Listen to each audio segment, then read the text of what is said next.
Hey, good afternoon. So today we are in our lovely Amsterdam in our cozy podcast office here. So I'm very glad to welcome Theye Veen, who is the Chief Commercial Officer and founder of SkyNRG, one of the most innovative and committed sustainable aviation fuel producers. And today, so we will hear about SkyNRG, about the market. There's a lot happening as we speak, a lot of uncertainty, a lot of commitment. And so we'll see how this all plays out. So tell us a bit about SkyNRG and about yourself so that our viewers learn more about you. Well, thanks for having me, Christoph. And I was just thinking, how long have we known each other? Well, quite some time already. So I'm one of the founders of SkyNRG. We set up our company 15 years ago. We just celebrated this. And 15 years ago, SAF wasn't even called SAF at that moment. It was Biojet, and it was all different names. But we were quite early in our thoughts that aviation needed a big sort of transition into more sustainable fuels. Together with KLM, we set up SkyNRG in 2010, helping these first flights in 2010, 11, 12 to show basically that it was possible to technically fly on sustainable aviation fuels. That evolved in doing Scope 3. We didn't call it Scope 3 in 2012, but we basically saw that airlines couldn't afford to pay for the SAF bill themselves. So we started to engage with corporate customers, and with that sort of growing this industry little by little, step by step. So it's been a long journey. We were maybe too early when we started, and now we just celebrated 15 years and we're getting in production. Not yet, we're developing, but getting close to real production. Yeah. So you mentioned that we've known each other for a while. So I remember I learned first really about SkyNRG was 2018. That was actually before the ICAO or IATA or others actually really said SAF is the answer. So it was a lot about CORSIA and offsets, and there was flight shaming.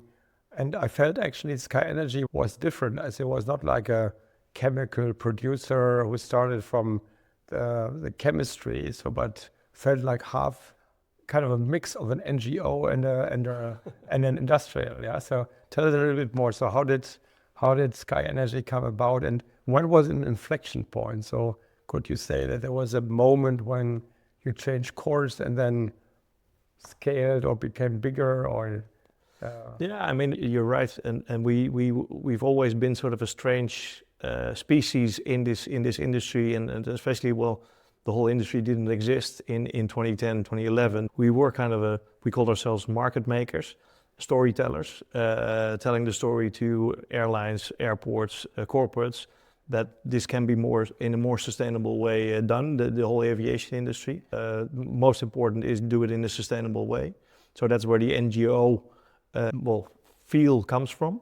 If you look at sort of where we were in 2014, so we had involvement with corporates to pay for the bill for a little bit of SAF. I mean, these volumes were tiny, were really small, and we actually ran out of funding at a certain moment. So that was a moment that we said, okay, we need to do things different because there's no industry yet, but we still want to do this, but we need to do it in a different way. And in all honesty, all the oil majors, the usual suspects to develop these fuels, were basically not doing anything. And so in 2015, we decided, okay, we're not going to make money just doing the same things that we've done so far.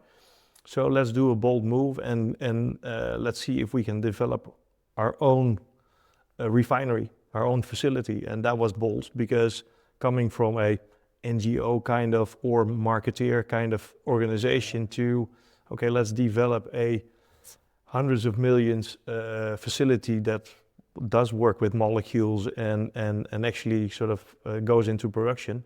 That was a big step. Sure. And a big step that's took us to 17, 18, where we also thought, is this actually the right step? Because it is a challenge to, if you don't have that background, to go into production. So that was a major one. In 19, we actually came to an agreement with KLM for long-term offtake that was bankable.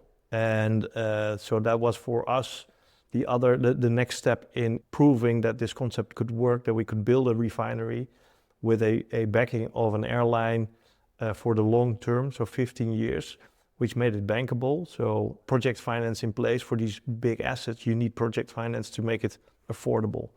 So I think those 2 points were incredibly important for our company. And then in 23 and 25, we had sort of private equity, infrastructure capital coming into our company. And I just sort of said here today, we just came into our new offices. It's 100 people. It now sort of becomes a real company. Yeah, which is really cool after 15 years. I think it's an amazing journey. So I remember 2018, 19, indeed early days, but and I think SkyNRG really has been a first mover in all of this. So we had this Clean Skies of Tomorrow initiative with SkyNRG as a core partner. So KLM was there as well, and eventually it became actually quite viral. Yeah, so we and the EU regulations, so the ReFuelEU, was also developed in that period of time, 2021. I remember that. So we gave a lot of input. And the fact that they decided on a mandate then for 25 kicking in this year, 2%. So people thought this would actually ensure bankability for a lot of offtake, yeah, for a lot of facilities, because you need a lot more in order to make that happen. But strangely enough, the industry seems to struggle overall. So what's happening? So why is that not leading to more certainty for investors so that they basically go for financing big time? I mean, it surprised us as a company as well that there's a clear mandate. It will grow quite rapidly. So we need to replace a fossil industry in 25 years. For aviation, which is an extremely high ambition and challenge. At the same time, it's possible because this mandate is there. So it surprised us all, I would say. We thought, okay, the mandate will come, then we'll see that demand signal is there, and people will start doing this. I think there's a couple of things that sort of came together in the last 24, 36 months. The change of government in the US has played a role. There's less ambition and less sort of ambition to talk about environmental steps. What we also see is the stepping back from the oil majors, the logical ones to build big capacity. I mean, they have the experience to build these huge infrastructure projects. And why are they doing this? Because, well, I would say, my personal opinion is that they just can make more money on their traditional industries. So that's the big step. At the same time, the industry is not a fully grown industry, so there's risk involved as well, and that's what you, especially on the half-up pathway, it's a proven technology. There's capacity online, so we see some things are happening there, but we're not seeing a lot of new projects being announced. But in the second wave, the new technologies, there's a lot of risk involved, and that's where developers are struggling. How do we sort of create a bankable business case? We've had a lot of discussions also in the Clean Skies for Tomorrow, these discussions with banks. So when is a project bankable? All these banks say, oh, it needs to be a wind park. I mean, 15 years, PPA, certain cash flows, then we'll be able to finance it.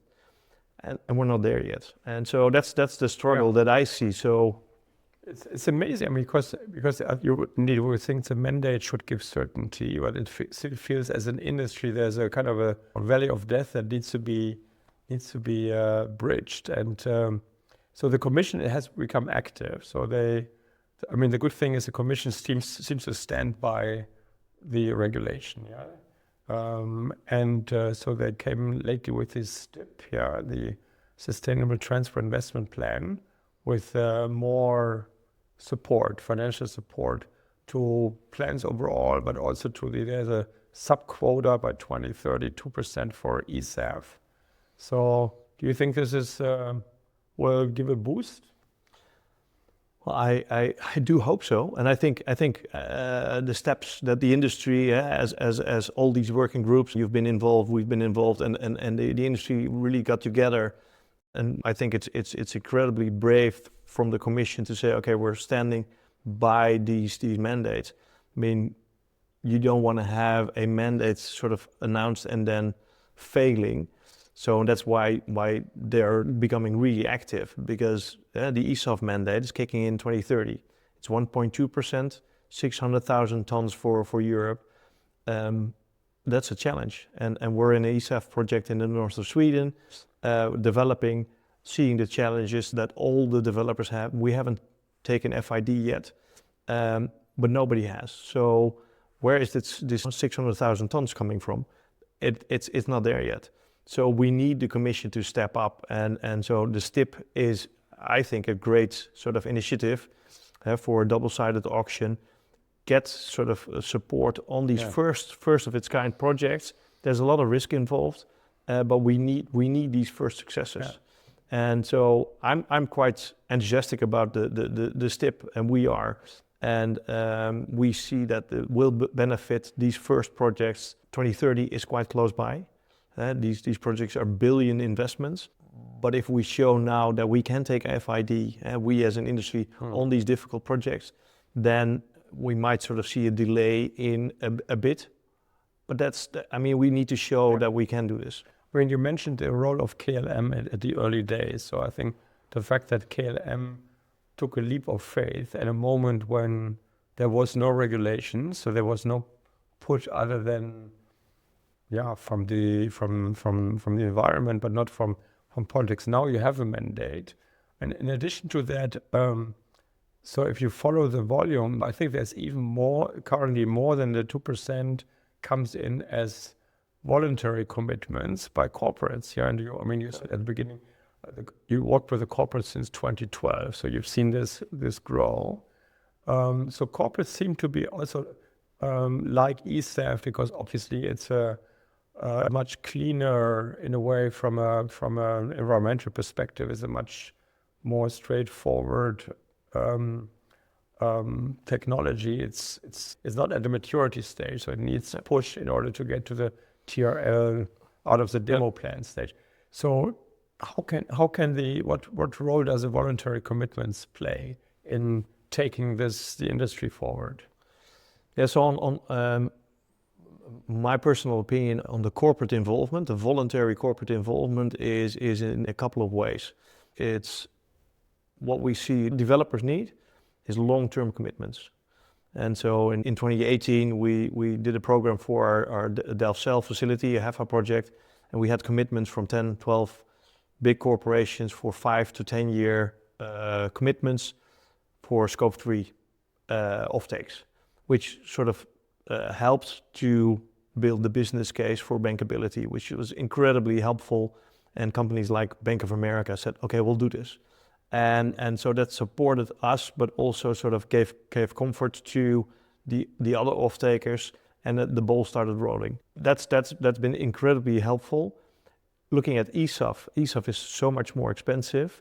I mean, people are already sort of looking at SAF, and they compare it with offsets, and that's price difference is incredibly high. If you then look at e-SAF, that's even more. So where I see e-SAF is e-SAF needs to go first to the mandated markets. There won't be any voluntary offtakes on e-SAF, my thinking. Where the voluntary market can play a role, which is an enormous enabler, is in support in that sort of early phase. So where we're now working on this project in Sweden, and we're doing a design phase. So building a refinery doesn't start with just sort of drilling and doing e-SAF. That's an e-SAF project. Mm-hmm. But the investment that you need to do before you start construction of a facility like this is what I always call the explosive money, because you need to design, you need to spend 20, 30, 40, 50 million euros, and then you come to a decision point. If you say no, then that money is all lost. So that sort of part, the development money, is something that developers have hard times to raise, because it's in a period of time that you don't know if it's going to be successful. It's just high risk money.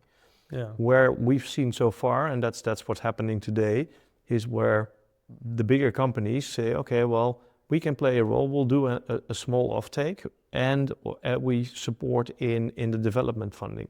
And that can be from the airline, that can be from the airport, but it can also be from the corporate customer that says, I want to do that push into e-SAF, and we just play a small part. And that would be high risk money then. Yeah. So it's like a high risk bond in a way that would give you returns, corresponding returns. Yeah. Yeah. But it is an enormous enabler, and that's what you see with all the e-SAF projects in Europe that we know of, and ourselves as well, is how do you get your board, your investors to approve a 40 million investment, which is an uncertain investment. And of course, I mean, for a corporate, it is also an investment with risk. But in the scheme of things of the travel budget of this corporate, a 5 million investment or a 2 million investment, it's an enabler. And so that's where I think corporates can play an instrumental role in getting through this sort of valley of death with e-SAF. Yeah, but I think that's maybe also where the STIP probably has a legitimacy. Yeah, so when at the end of the day, you need like 3 e-SAF projects to fulfill the 2030 quota. Even more, yeah. Or maybe more. Without real risk money, it's not going to work out. Yeah. And it's amazing, as you said, you chose the fuel provider as a mandated group, and so basically all the oil majors basically work in this here, and then they procure from the comparatively startups, in order to basically bring in the SAF, put some margins on it probably, and sell it pretty expensively to the market. But that's probably the least risky way to make business of it. No, and that's been my complaint to the fuel suppliers in the last period of time. I mean, they have a balance sheet, they can take these risks. Yeah. So why aren't they playing a role? And also the margins that they're being asked on different airports in the mandated system now. I mean, they could step up. In all honesty, people are looking at the share price of the Shell and the BP and the ExxonMobil. So I mean, it's a balancing act for them as well to what is their role. But they should and they could play a role. They could play a role, especially as there's a mandated market. So maybe there some room for movement in the regulatory scheme for a bit more burden sharing across the ecosystem. I think it's obviously interesting times, so it's also a little bit unprecedented, so this is no other market is at this stage. Others are looking at Europe, so Asian countries have started working on a mandate in different places. So if you had one wish for SkyNRG, from a SkyNRG perspective, for what should happen in order to basically keep on the mission and realize the long-term transition to zero-emission flight. So what is needed now? I've been in this industry for 15 years, and the world is now at 0.5% SAF, which is sort of this. At the same time, the first pieces are the most difficult ones. So I hope that we will sort of manage to make the mandates in 2030 and 2035, and the aviation industry, but also the corporates will step up and say, okay, yes, we promised 10% in 2030. Well, let's go for it and let's make that extra step. Because if we all sit back and do not act, it's going to be really difficult. So let's keep up our promises and let's work hard and take sometimes a bit of extra risk. And maybe that last example of where can corporates play a role. I mean, say yes to a developer and say yes. I mean, e-SAF or SAF more logical. Say okay, well we'll commit longer term, because that's what we need, longer term commitments from the industry, because that will sort of give comfort to investors, and we need so much investment money.